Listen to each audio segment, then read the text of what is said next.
Hello, everyone, and welcome once again to the TrainAid HQ. My name is Nick, and welcome to podcast number 7. We are going to be looking at an introduction to QTLS, Qualified Teacher of Learning and Skills. I am joined by Berta Miguez Lorenzo. Berta, lovely to see you and welcome to the podcast. And thank you for joining us today. I just wondered if you could just introduce yourself to our listeners before we get started with the podcast, if that's okay. Thank you so much, Nick. Thank you for inviting me to talk about QTLS today. I am really pleased to be here. My name is Berta Miguez Lorenzo. I am the Standards and Status Manager at the Education and Training Foundation. And my background is mostly in further education and skills in a different number of roles as a teacher, teaching and learning coach, and manager as well, previous to my current role at the Education and Training Foundation. Wonderful. Once again, it's great to have you here. And the podcast today, we have an agenda. Now it's to investigate QTLS and to be honest, everything about it. What is QTLS? Who QTLS is for? We're going to discuss how to begin QTLS, the different stages, what it involves, the benefits of QTLS. So we've put together 20 of the most common questions that we get asked here at TrainAid from our level 5 learners. So throughout the podcast, we are just going to investigate all of those different questions and just having a conversation just about the way it works as well. There will be a blog with a write-up of the podcast answers to the questions, so please look out for that as well. But we're going to jump straight into this, Berta, with question number 1. And the first question really is, what is QTLS, if that's okay? Brilliant. Thank you, Nick. Well, QTLS, as you mentioned earlier, Nick, stands for Qualified Teacher Learning and Skills. And QTLS is a professional status. It's not a course, it's not a qualification. It's defined as a professional status that is achieved after a developmental program called professional formation. So, as it is a professional status, it works slightly different from a typical course or qualification that our audience today may be more familiar with. So, for example, in a professional status, there is no guided learning hours or tutorial support or formative assessment during the program. So, it's basically a developmental program that is forward-looking and self-driven. What this means is that the participants, the teachers, will complete the program within the organization where they are working with the help of a supporter appointed by themselves within their organizations. The supporter is like a mentor, like a critical friend who will help them through the journey. So in a nutshell, that's QTLS. Thank you so much. Yes, I've achieved QTLS myself many years ago, and I found the experience just really, really interesting. And we're just going to look through each of the stages a little bit later on as well. But that's great to understand that it is a status rather than a course. Which sort of brings me on to question 2, is it's all about who is QTLS for. So many people, they say, I want to do QTLS, but we're just going to sort of investigate who it's for. Brilliant, yeah.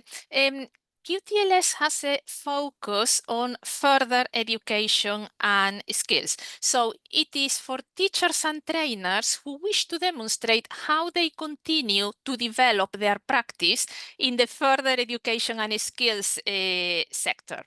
It's very popular with early career teachers. However, because it is self-driven and forward-looking, it is also suitable for experienced teachers, trainers, and leaders within the further education and skills sector. So it's a professional status for teachers, trainers, and leaders in the further education and skills. Yeah, absolutely. So anyone can do QTLS regardless if they're a new teacher or an experienced teacher within the further education sector. So you might have That's right. achieved, let's say, your level 5 diploma in education training. Perhaps you have a few years teaching after you've gained the level 5, and then you decide to do QTLS. So it can be for newly qualified FE teachers or experienced practitioners within further education as well. That's right, Nick. That's exactly it. Perfect. Thank you so much. We'll just move on to question 3 then. Another common question is all about how QTLS compares to QTS as well, so qualified teacher status. I just wondered if you could help to distinguish between the two, if that's okay. Yes, certainly. And this is a question that we are asked at the Education and Training Foundation quite often too. So basically, as we mentioned a little bit earlier on, QTLS has a focus on the further education and skills sector, while QTS has a focus on schools. So the main difference is the different sector that each of the professional statuses supports. Mm, QTLS, as you probably already know, or as probably many members in our audience today will know, has got legal parity with QTS. So what this means is that teachers who train in a further education and skills setting and who hold QTLS and are members of SET may work in schools as qualified teachers as well.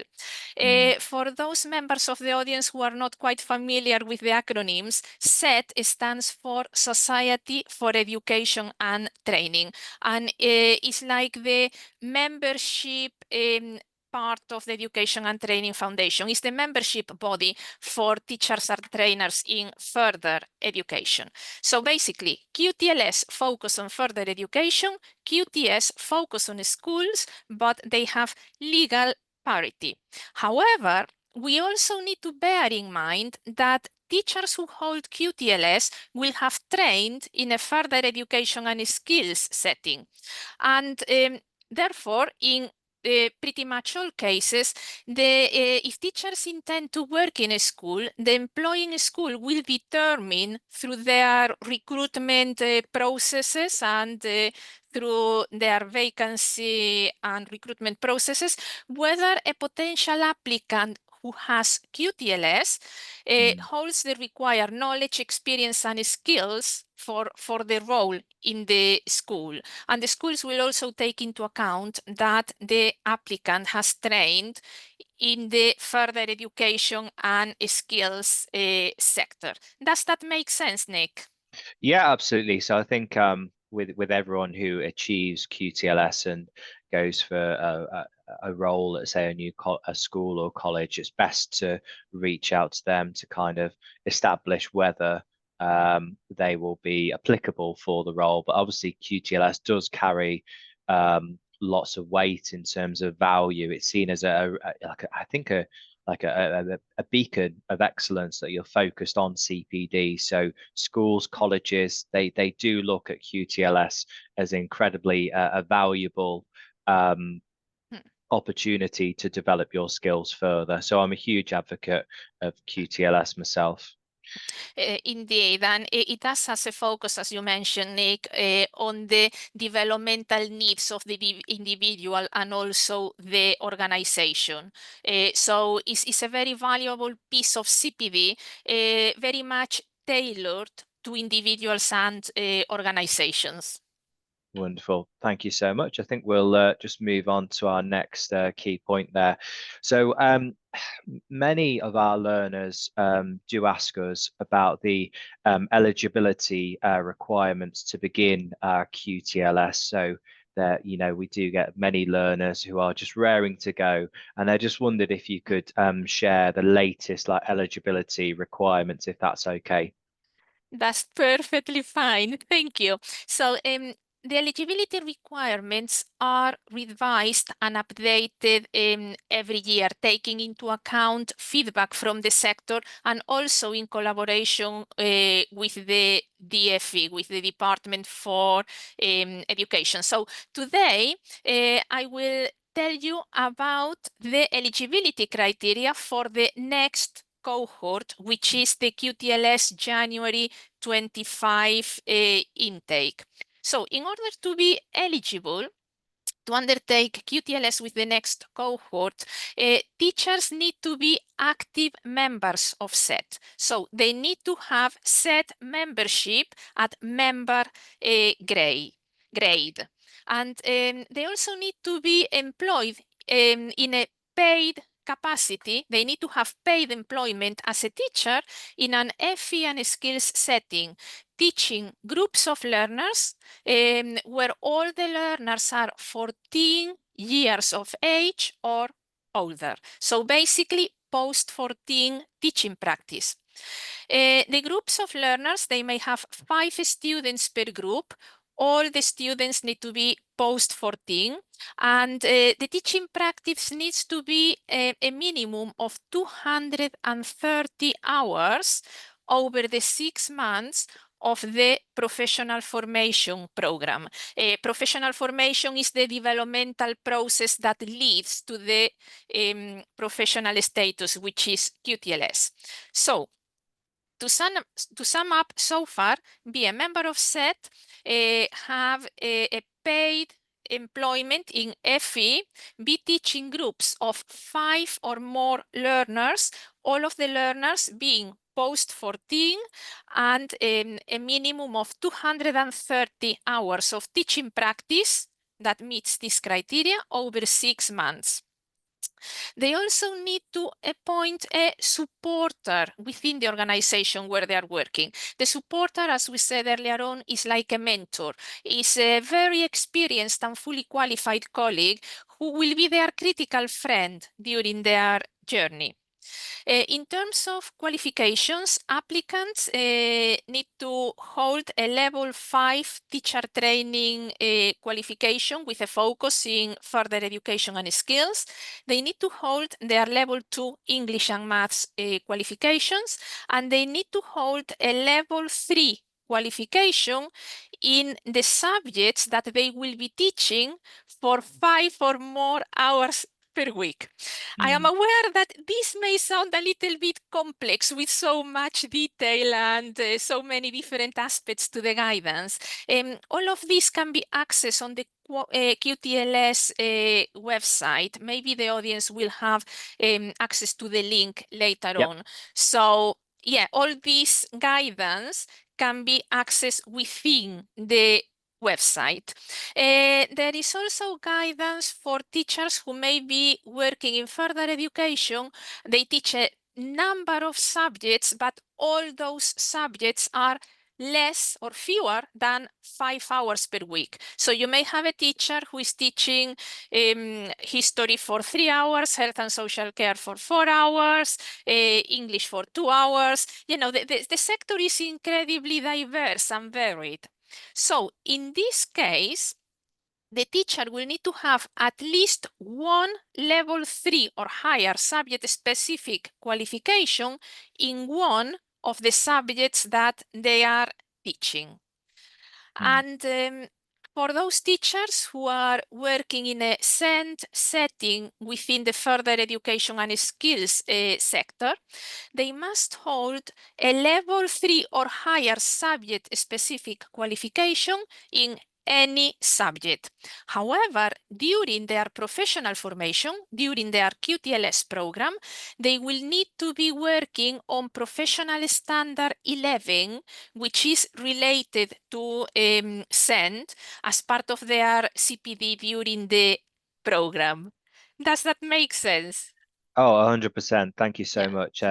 Incredibly detailed, and like you say, for anyone who is looking to begin QTLS, we always advise to go onto the SET website to read the latest standards and entry requirements as well. But I think from my own experience, I always advise learners to make sure that you do have a mentor who you see regularly, who is obviously a qualified teacher, but can support you, can carry out the observations as well. So the most successful candidates on a QTLS program, in my eyes, are, you do have a mentor who you can approach, not just for the observations, but kind of regular check-ins to make sure that you're progressing with the program as well. Super. Wonderful. We'll just move on to our next key point, really just looking at the benefits of QTLS. So, when I did QTLS, I wanted to, after achieving my PGCE, I thought, I don't want to stand still. I want to progress. And, that was one of the key sort of motivators for myself, to do kind of the next steps. But I'm just wondering what the benefits are. Any advice that you can give anyone considering QTLS? Brilliant. Yeah. Well, I can talk about the benefits for the Mm, participant, but also the benefits for the organizations where the participant works, because of course. QTLS supports the professional development of teachers, but also is tailored to the needs of the individual teachers and the developmental needs of their organization as well. So it's got benefits from both perspectives. So from the perspective of the participant, QTLS is like further recognition of their status as a professional teacher or trainer. And it shows your commitment to excellence, your commitment to continuing developing your skills and your knowledge, and demonstrate that to current and prospective employers. For yourself is also a very valuable piece of CPD that provides a developmental framework to continue working on your practice and to continue developing the aspects of your practice that you have identified for future work, for future development. And it's also one more opportunity to develop or continue developing your digital skills and to work collaboratively with the colleagues within your organization. So professional formation leading to QTLS will give you that opportunity to work with members of your department that probably naturally as part of your role you wouldn't collaborate as closely with, or even with members of a different department. From a more practical perspective, once that you have achieved QTLS, you can use the MSET QTLS post nominals. And in addition, and this is very new, from late September 2024, so the month that has just finished, QTLS holders who are maintaining their professional status through SET membership will also receive a teacher reference number known as the TRN. And yes, go on, Nick. Oh Sorry. no, Yeah. I would say that's quite a new It's, thing, isn't it? That's it's that's new. very, very, very new. I Mm, mean, 2 weeks new, I would say. Or wow, excellent. yeah. Yeah, so they will also be issued with the TRN, and their details will appear on the Departments for Education Central Record of Qualified Teachers, which is managed by the Teaching Regulation Agency.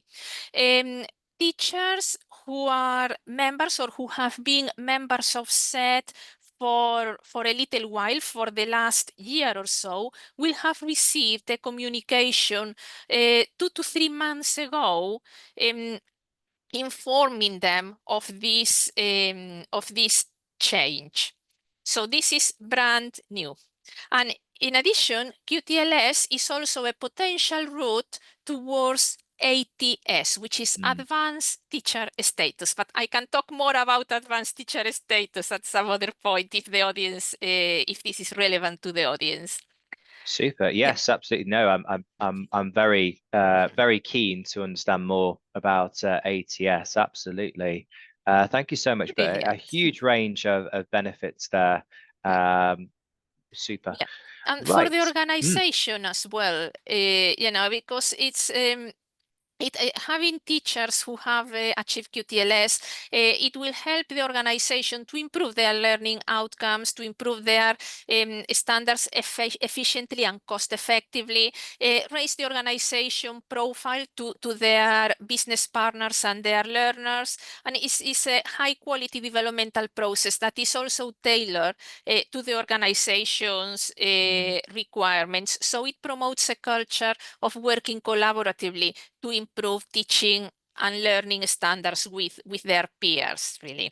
Absolutely. I think one of the key benefits is that you might sort of work with departments, you might reach out to teachers within different Mhm, departments that you might not have done previously. So I think it's a great opportunity to kind of network and see how different departments work, and it promotes team cohesion within a mhm. school or college within a That's group of teachers. Super. mhm, So just the next key point is just coming on to the 8 stages of the professional formation portfolio. So this is very much you've signed up to QTLS, you're getting started with the portfolio. So just wondered if you could explain just a little bit more about those key stages, if that's okay, and what's involved. Sure, Nick. There has been a recent development as well for the next cohort, which is QTLS January 25. So there has been a change in the stages of the program. So at the moment, the program has got, let's say, two main stages with a number of sections inside each of the stages. So the first stage is the application process, which is open at the moment. It's open until the 24th of October 2024. So basically, the application stage is an online portfolio where you upload your qualifications, roles and responsibilities, and a statement for your supporter. So that is the first part, and that is the application. That application portfolio will then be reviewed, and applicants who are eligible, the application is just to check that you are eligible, that you are in a suitable position to complete the program. So once that the application demonstrates that you are eligible, you will progress to professional formation. Professional formation is the developmental part of the program, and for the next cohort, it will be starting in mid-January with portfolio submission at the end of June 2025. So professional formation is like the CPD part. Is where you do your self-assessments, your critical reflection, your observations, all the developmental aspect of it, and that is the 6 months of the professional formation program. Does this make sense, Nick? Absolutely, yes. Yeah. So, with the professional formation, that is where you're putting very much your hard evidence. You're uploading that, and as you mentioned there, the observation um, reports as well. So all of that will go into the professional formation, starting in mid-January to the end of June. So that is very much the bulk of the evidence that you're Yeah, the working towards. developmental. Yeah. Super. Thank you so much. So I guess with that ties into the next key point is what type of evidence should be uploaded to the portfolio. So what should teachers be kind of gathering to upload to their portfolio? Yes, so basically, I will tell you a little bit more Mm, about the application first and then the professional formation or developmental part. yes, So, for the application portfolio, they need to upload factual information about themselves, like yes, their name, set membership number, email address, and the details of their supporter, which is the mentor, the experienced teacher who is going to be helping them during their journey. They also need to upload a scanned copy of their qualifications as per the eligibility criteria. So as a reminder, it was their level 5 teacher training qualification, their level 2 English and maths, and their level 3 or higher subject specialist qualifications. They will also need to provide a brief narrative about the roles and responsibilities at work. Basically, where do they teach? What are their main responsibilities? Who are their learners? What is the main learner profile that they are teaching? In a nutshell, what do they do at work? And they also need to demonstrate that they have sufficient teaching hours, which was a minimum of 230 from January to June for the main part of the program.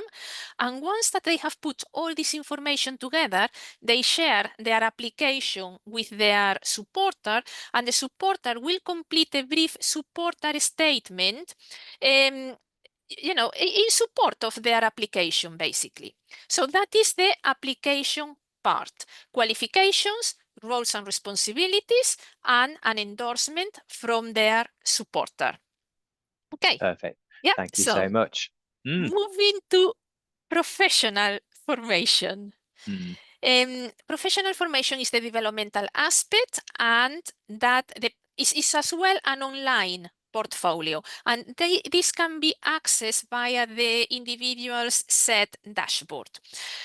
So at the start of the portfolio, they will have a section where they can update their qualifications and roles and responsibilities. I mean, between the time when they applied and the time when they start the actual developmental process, the actual professional formation, there might be a couple of months, and things might change in that time. So they will have an opportunity to tell us about those changes in the first section of the professional formation process. The actual developmental journey starts with a self-assessment of their practice. So for their self-assessment, they will need to complete an online self-assessment tool where they reflectively comment on where they are in their practice against the 20 professional standards. So they will be able to score themselves from 0 to 4, where 4 is the highest score, and then make reflective comments regarding the reasons why they have scored themselves as they have.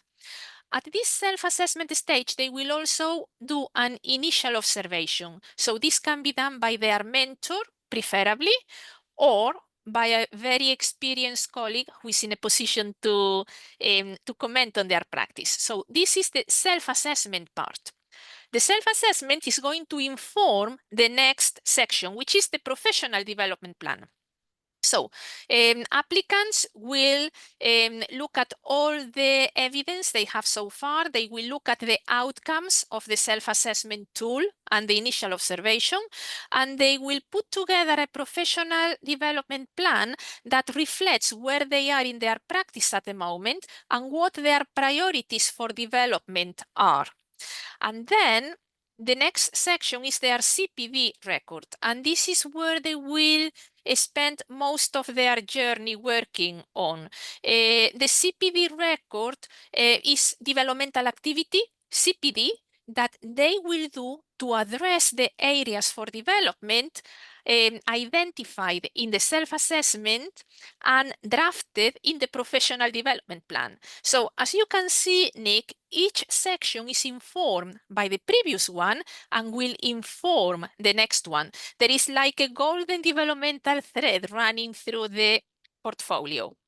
And when they are doing their CPD record, they will also need to do one additional activity, which is a review of a piece of educational research. So they will have to carry out a very, very small piece of research in one of the suggested topics in the portfolio and review that educational research they have been looking at and demonstrate how that is informing their practice, how that is having an impact on their practice. So CPV part of the journey is the one that they will dedicate most time to.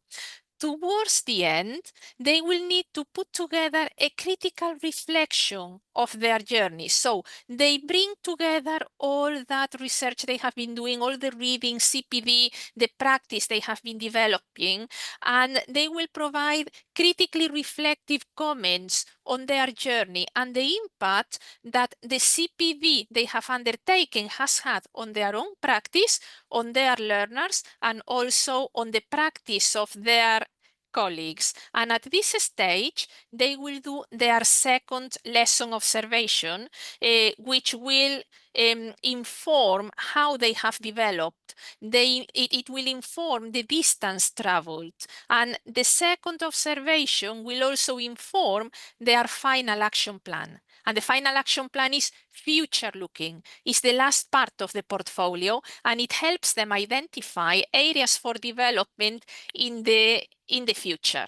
Once that all this information and evidence is together, again, they share their entire portfolio with their supporter, and their supporter writes their supporting statement, and they are ready for review. They're ready to submit to SET. But where is a lot of information. No, it makes perfect sense with the stages. They're put together in a systematic way. And when I did QTLS many years ago, I found it just incredibly straightforward. And my advice to any new learner taking on QTLS is to gather as much evidence as you can. Things like meetings and standardization meetings, meeting agendas, any inset days you've attended, all of that evidence is incredibly valuable to take forward to your portfolio as well. Excellent. Brilliant. Yeah. Super. Well, I guess the next question is really looking at support. I just wondered what support is available during the portfolio building process. If anyone wants to, reach out to SET, is there any sort of help or guidance available at all? Any advice there that you can share? Indeed, there is, yeah.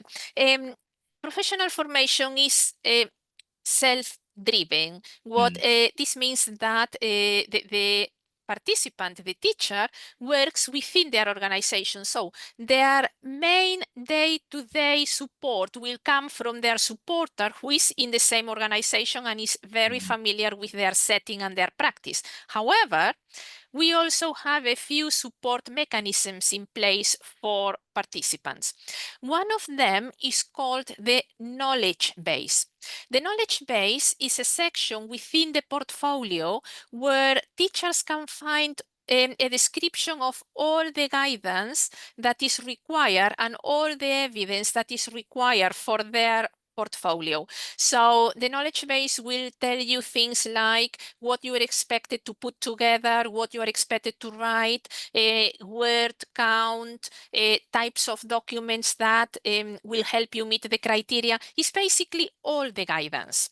And inside the portfolio, there is also a tab that says help.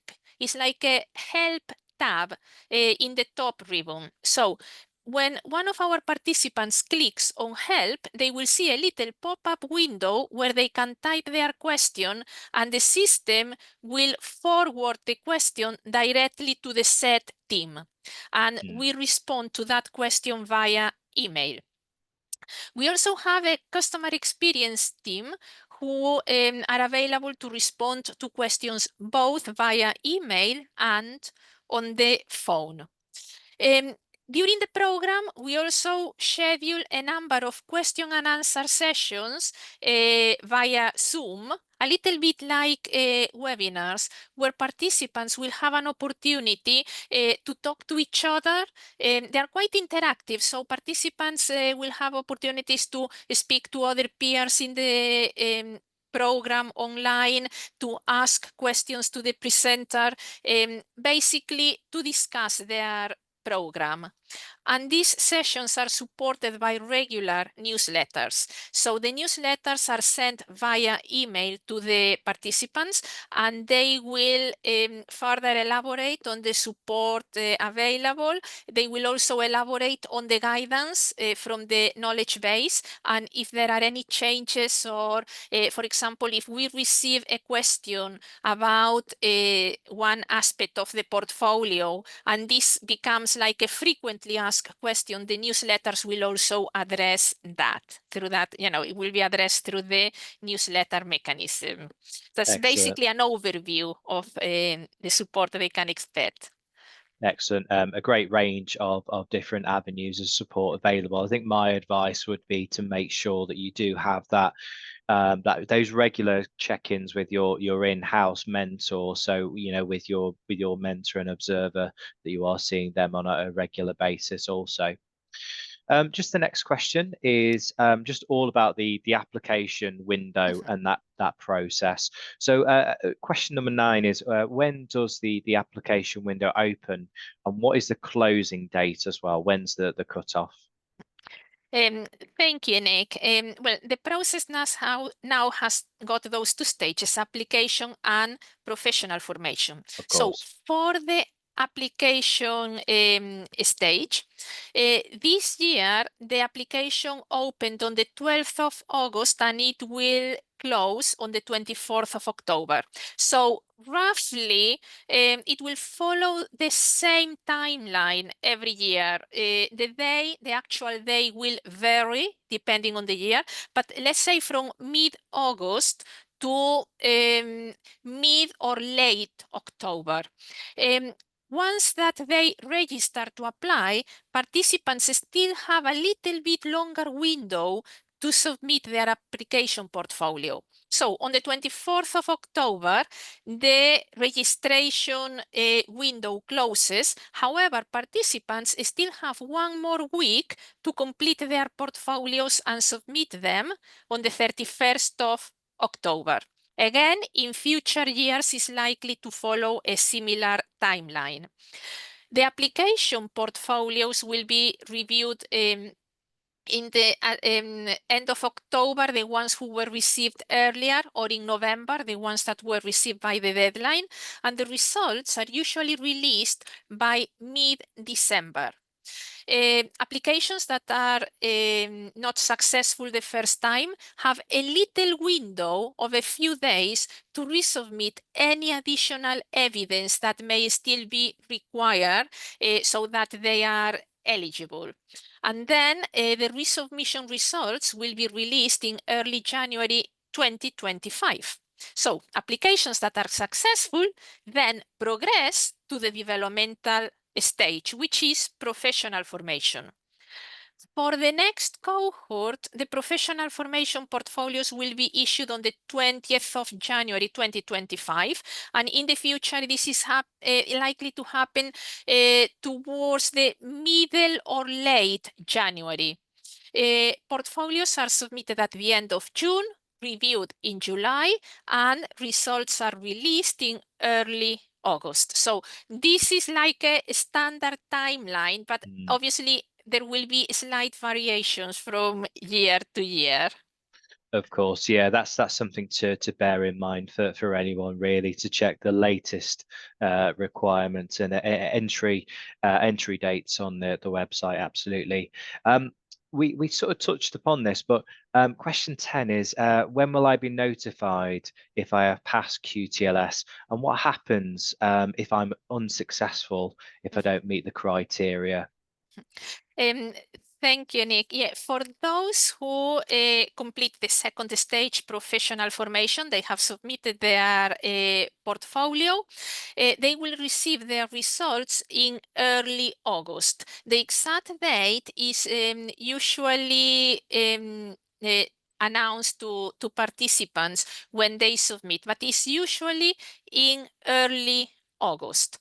Now, what happens if your application, if your portfolio requires additional evidence?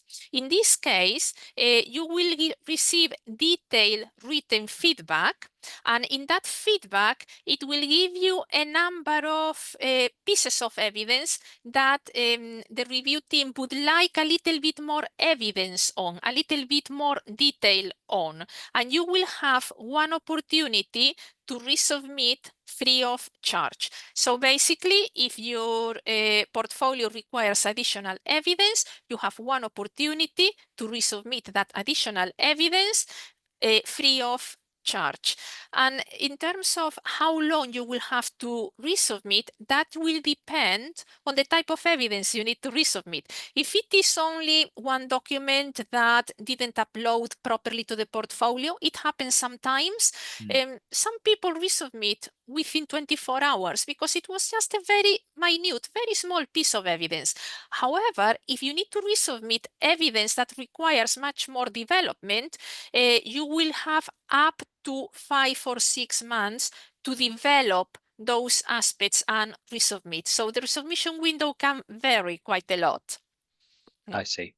No problem. Thank you so much. That's good to know that there is the opportunity to make those suggested changes as well. I guess we're just now on to the overall cost and figures. I guess we have to cover this. It's just out there to kind of enhance everyone's understanding about the cost implications of this journey. So I just wondered if you could sort of share some figures on how much does QTLS actually cost, if that's okay. Most certainly, yeah. For the application, I will describe both stages, Of course. application and professional formation. So for the application, the cost is £50, 50, and is non-refundable regardless of the outcome of the application.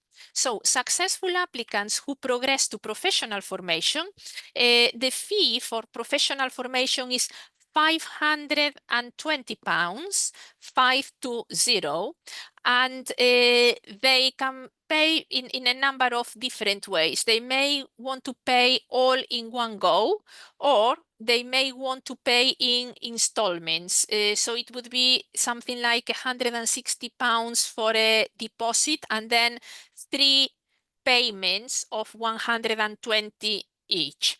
So the total cost, including both stages, the application and the professional formation stage, is 570, 570.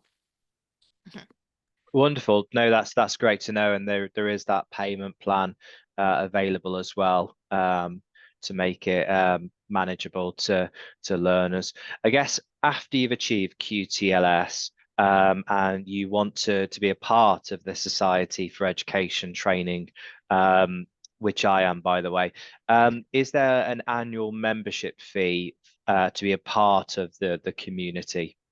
Yes, there is. Once that you have achieved QTLS, well, and also in order to register for QTLS, your membership grade needs to be main member. So the current fee this year for the main member grade is £6.42 per month, which is roughly £77 per year by direct debit. If you want to pay by card, it's a little bit more expensive. It's £89 per year. However, our audience may be interested in this. While you are training to be a teacher, membership is free. So there is free membership for trainee teacher. Once that they qualified, once that they receive their teacher training qualification, the main member fees will apply. Again, £6.42 per month or £77 per year by direct debit, or £89 per year by card. Does that make sense? Absolutely, yes, it does, and there's so many benefits as well, such as attending the conference, which happens every year, typically in Birmingham. I've been myself, and there's so many benefits with being a member of SET as well. Just moving on, in terms of outcome, many learners ask, do I get a certificate? Do I gain a certificate of recognition once I have passed QTLS? Indeed, once that you are awarded, an electronic copy of your certificate will be available from your set dashboard for you to download or to print or add to your records. And a paper copy will be posted to you between 6 to 8 weeks later. That takes a little while because it needs to be printed. Normally we print in batches for entire cohorts. So it will be sent with the next printing batch and then forwarded to the participant by post. And there is also a digital pin that will appear in their set dashboard that they will be able to put in their social media like LinkedIn, Instagram, any social media that they use. They can use that digital pin once that they have achieve QTLS. That's wonderful. I didn't know that about myself. So that's great that that can be added to the likes of LinkedIn. So it increases your profile as a teacher. You know, if you're looking to pursue perhaps a new role somewhere else, that you do have that as well. No, that's fantastic. Brilliant. Excellent. So I guess on to an eye to the future then if someone does gain their QTLS, and it's just a question about which sectors can I work within with QTLS. So if you achieve QTLS, can you work within primary, secondary, or the independent school sector? Sort of any advice or guidance on that, if that's okay. Yeah, sure. We briefly touched on Mm, this when we discussed legal parity earlier on. So we did. basically, QTLS is a professional status for further education and skills. That is the main focus of QTLS and the main sector that it supports. However, because it's got legal parity with QTS, teachers who hold QTLS and who are members of SET, they can also work in schools as qualified teachers. However, as we mentioned in one of the earlier questions in today's podcast, we also need to bear in mind that the focus of the professional status, the focus on further education rather than schools. And therefore, it will be the school, the one who will determine through their different processes whether a potential applicant who holds QTLS will hold the required knowledge experience for their specific setting. So it's got legal parity, but teachers who wish to work on a school, this will be basically determined by the processes of the prospective employer. Okay, wonderful. Thank you. Thank you so much. And another common question is, how does QTLS affect teacher pay? So once they've got that certificate, does it have like a bearing on sort of future pay scales, if that's okay to answer? Yeah, certainly. Yeah. QTLS is for teachers or trainers in further education and skills. Hmm. And this is a sector that is not regulated. So it is not mandatory to hold QTLS to work in further educations, in further education. So holding QTLS will not guarantee a change in salary because this will be determined by employing organizations. Mm. This is different from schools. In schools, holding QTS is mandatory to be considered a fully qualified teacher. Because a fee is not regulated, there is not the same link between QTLS and salary as there is in schools between QTS and a change in salary. So basically how QTLS will affect the teachers' pay, it will be determined by the employers, by the organizations that employ the teacher. Yeah, absolutely. That's understandable, and obviously, I think it's sort of key to kind of anyone who's got QTLS is to kind of have those one-on-one conversations with the school or college to just check in with that. Wonderful. So just going to move on to question 16 then. A real common question is, can I teach abroad with QTLS? So if so, which countries recognize QTLS? We get many of our level 5 learners looking for potential teaching positions within the UAE, Australia, Canada, the United States as well. I'm just wondering if there's sort of any advice on whether QTLS is recognized at all within any of those popular teaching countries. Thank you, Nick. Officially, QTLS is recognized only in England. Mm, So probably the best advice for those trainee teachers who are looking at teaching in other countries, teaching overseas, the best piece of advice will be to contact the employing organizations, because some organizations in other countries may value the status. mm, And we actually do have some participants who are currently teaching overseas. Um, so teachers who are currently teaching in other countries or who are aiming at teaching overseas will need to check with their current or prospective employers and with the local education authorities in the countries where they are aiming at working, whether they recognize QTLS and what the implications of holding QTLS are for those working in other countries. So basically, officially recognized in England. For other countries, there are some individual organizations that do accept QTLS, do value QTLS, but you need to check with the individual employer and with the local education authority of the country where you want to work.